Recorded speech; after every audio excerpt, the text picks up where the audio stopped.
Question 1. Bernard and Daryl had the same number of balls. After Bernard bought 60 more balls, so Bernard plus 60, he had 4 times as many balls as Daryl. So how many balls did Daryl have? So we know that this is an identical start question because they had the same number of balls in the beginning. So let's draw our models. We have Bernard and Daryl. And we know that in the beginning, they had the same number of balls. And after Bernard bought 60 more balls, we know that he had 4 times as many balls as Daryl. So Daryl had 1 unit worth of balls in the beginning. This means that Bernard has 4 units in the end.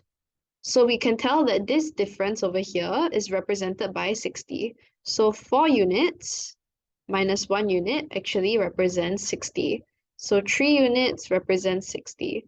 So now we can find the value of 1 unit, which is 60 divided by 3, and that gives us 20.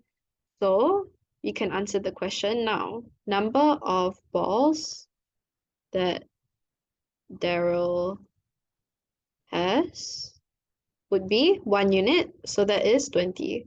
So this is your final answer.